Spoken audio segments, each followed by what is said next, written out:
اللہ سے مانگنا۔ اللہ دیری انہی کے لیے کرتا ہے جن کا مانگنا اسے بے حد پسند آ جاتا ہے۔ وہ تم سے اتنی محبت کرتا ہے کہ دن میں 5 بار اپنی طرف بلاتا ہے۔ نبی کریم صلی اللہ علیہ وسلم نے فرمایا، سب سے بڑی زیادتی کسی مسلمان کو بے عزت کرنا ہے۔ جب اللہ تمہیں کنارے پر لا کھڑا کر دے تو اس پر کامل یقین رکھو، کیونکہ 2 چیزیں ہو سکتی ہیں، یا تو وہ تمہیں تھام لے گا یا تمہیں اڑنا سکھا دے گا۔ لوگوں نے کچھ دیا تو سنایا بھی بہت کچھ۔ اے اللہ، ایک تیرا ہی در ہے جہاں کبھی طعنہ نہیں ملا۔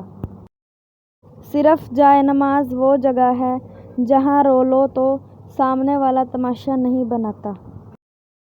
حضرت علی رضی اللہ تعالیٰ عنہ فرماتے ہیں، دکھ میں کبھی پچھتاوے کے آنسو نہ بہاؤ، کیونکہ تم وہ خوش نصیب ہو جسے اللہ نے آزمائش کے قابل سمجھا۔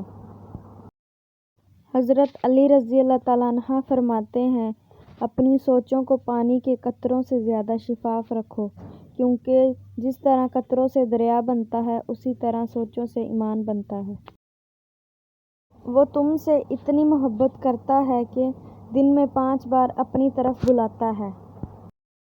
کچھ کو فوراً دے دیتا ہے اور کچھ کی آواز کو شاید بار بار سننا چاہتا ہے، اور کیسے ہی خوش نصیب ہیں جن کی آواز کو وہ سننا چاہتا ہے۔